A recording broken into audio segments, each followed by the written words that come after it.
ఏంటమ్మా వీళ్ళు ఇంకా రాలేదు?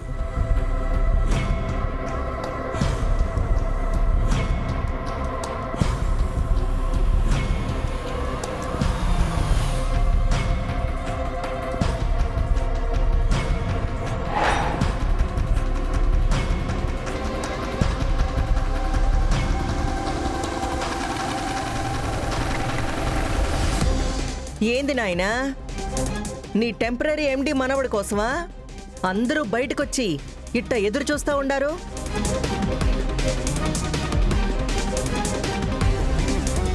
అవును. అయ్యో, మరప్పుడు ఉత్త చేతులతో ఇట్ట చప్పగా ఉంటే ఏం బాగుంటుంది నాయనా?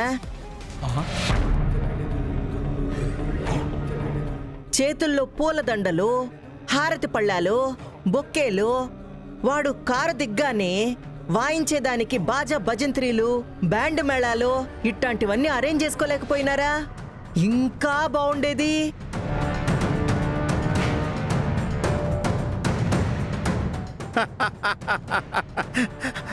అవన్నీ గెలిచి ఇంటికొచ్చేవాడికి సెట్ అవుతాయి గాని ఓడిపోయి వచ్చేవాడికి ఏం సెట్ అవుతాయి అఖిలమ్మా?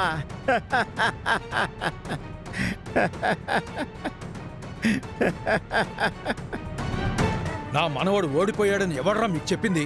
కారులో వస్తూ కలగంటున్నారా ఏమిటి? నా మనవడు నా చెల్లెలు అన్నపూర్ణ మెప్పు పొంది ఆ ఊరి రైతుల జీవితాల్లో వెలుగు నింపి వాళ్ల ధాన్యాన్ని మిల్లుకు తెచ్చేందుకు రైతులను ఒప్పించి ధాన్యంతో వస్తున్నాడ్రా.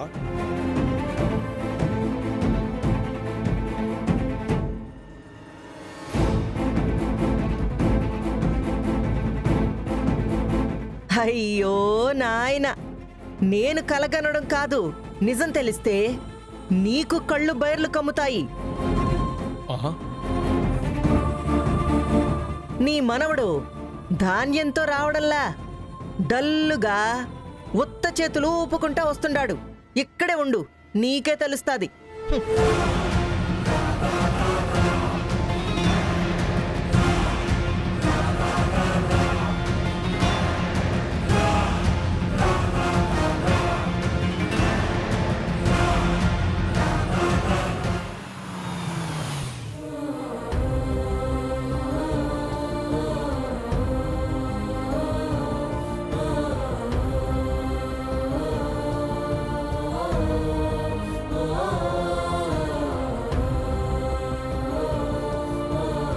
మనవడా, ఏంట్రా ఇది? అంతా అనుకున్నట్టుగానే జరిగింది. ధాన్యంతో వస్తున్నాను తాత అని ఆనందంగా చెప్పావు కదా. ఆఖరి నిమిషంలో అత్త నా ఆనందం మీద నీళ్లు జల్లింది తాత.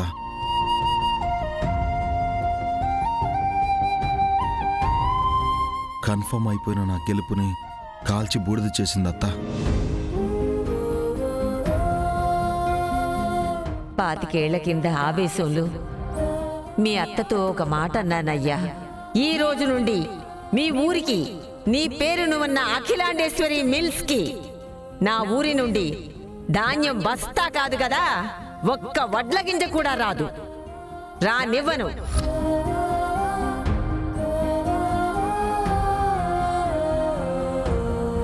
ప్రాణం పోయినా మాట తప్పని నువ్వు ఇప్పుడు నీ మనవడికి ధాన్యాన్ని అప్పగిస్తే ఆ ధాన్యం వెళ్లేది నా మిల్లుకే కదత్తా.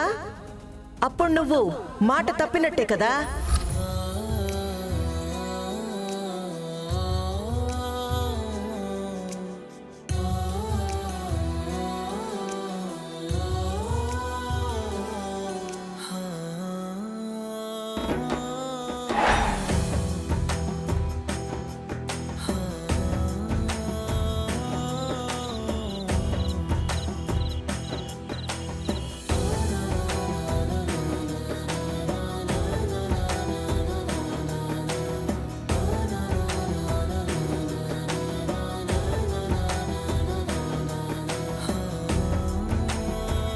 నువ్వు అచ్యుతాపురం వెళ్ళినా గెలవవులే అని మీ అత్త ఊరుకుంది.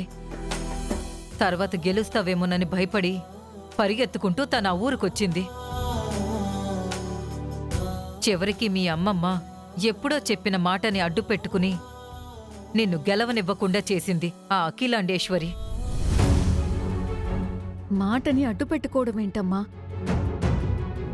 మమ్మల్ని ఆ ఇంట్లో నుండి మనల్ని ఈ ఊరు నుంచి వెళ్ళగొట్టడానికి డబ్బు మూటని కూడా ఖర్చు పెట్టడానికి సిద్ధంగా ఉంది అత్తయ్య.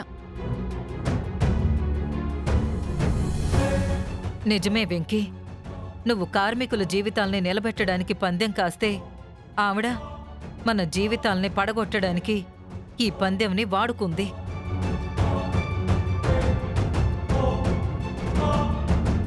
ఇప్పుడు నువ్వు గెలవడానికి దారే లేకుండా చేసింది కదా నాన్న.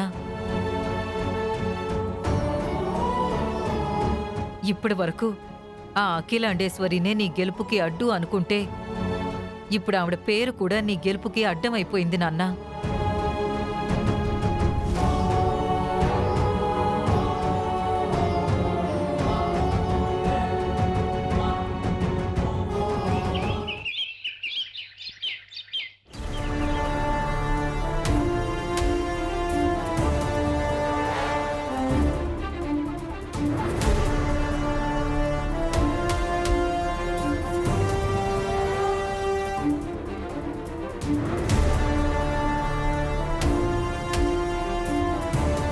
ఎక్కడికో రెడీ అయ్యి వెళ్తున్నాడు అత్తయ్య. ఈ అబ్బికి జరిగిన నష్టానికి వచ్చిన కష్టానికి మొహం చూపించుకోవడానికి లేక ఒక 3 రోజులైనా గదిలోంచి బయటికి రాడేమో అనుకుంటే అప్పుడే రెడీ అయిపోయి యాడైపోతుండాడో.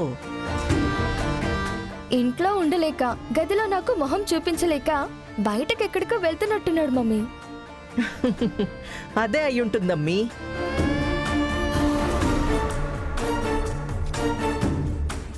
తాత, మనవడా, ఫ్యాక్టరీ దాకా వెళ్ళొస్తాను. అలాగే మనవడా. ఏందబ్బీ, ఫ్యాక్టరీకి పోతుండావా?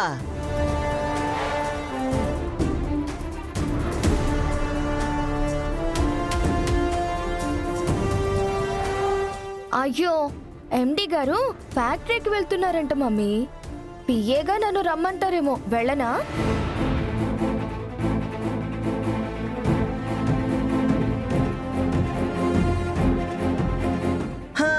పనిలేని ఫ్యాక్టరీకి పనికిరాని ఎండి పోవడమే అవమానమమ్మీ. ఇంక నువ్వు పిఏగా పోయి ఏం చేస్తావు?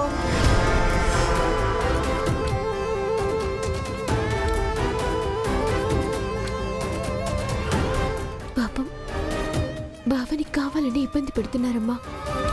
బాగుంటేనే ఇబ్బంది పెట్టేవాళ్ళు బాధలో ఉంటే వదులుతారా?